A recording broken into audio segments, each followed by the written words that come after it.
Hello everybody, and welcome back to the Open Door with me, Mickey.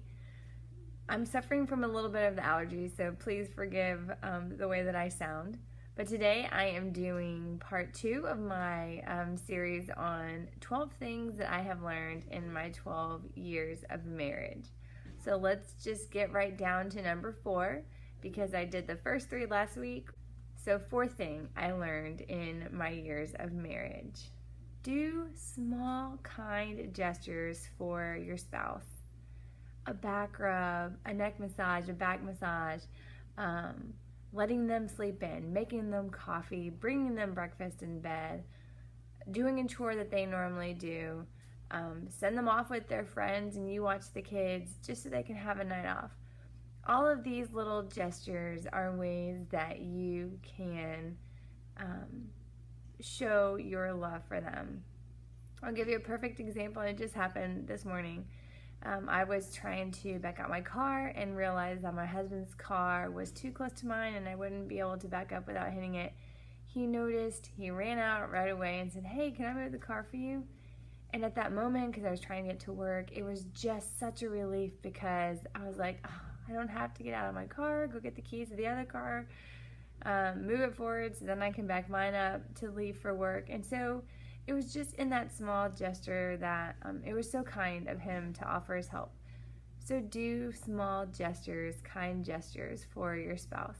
All right, the fifth thing I learned is that it is important to grow as a person and to develop hobbies and interests for yourself.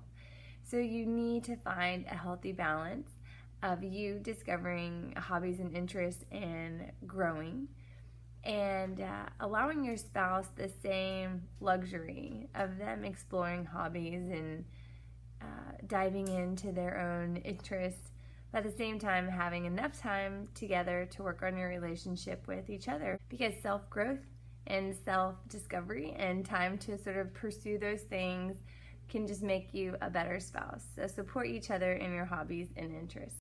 All right, the sixth lesson, the last one for today, is do not speak negatively of your spouse. It's not beneficial. It's not helpful. I know sometimes it can get, actually I don't really know what guys do, but when girls get together, it can be really easy to kind of nag on our husbands. One time I was with my sister-in-law. This is in my first few years of marriage, and we were just visiting, and I didn't realize how much I was complaining about things that my sweet husband was doing. And she looked at me and she said, "Hey, you should really try not to be negative about Matt." And at first I looked at her and I was like, what? And it took a little dose of humility and self-realization that I wasn't really being charitable, and the things that I was venting were not actually productive to me seeking advice or how to move past those things. It was just nagging, and it just went beyond seeking advice. It was just venting. It was not productive to my relationship with my husband. It was not productive for me to sort of get over. I found that it was actually just adding oxygen to a fire. The more I would say the negative things, the more that I would get upset or angry or frustrated at certain things that he was doing. So it's really important to not get involved in spouse bashing. It is not charitable. It's not productive to a good and healthy marriage. So find the good qualities of your spouse, because I'm sure there are a number of them, and talk about those. And we want to make sure that our talk about our spouse when we are around other people is charitable, that is productive to our growth as a married couple.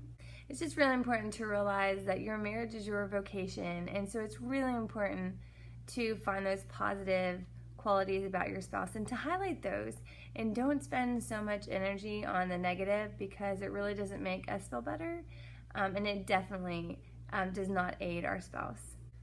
So those are my 3 tips for today. Perform small and meaningful gestures for your spouse. Explore hobbies and interests for yourself, but allow your spouse to do the same. And refrain from anything negative, highlight the positive. I pray that you have a great week and join me next week for my part 3 on my series of 12 things I have learned in my 12 years of marriage. Have a great week. Take care, and God bless.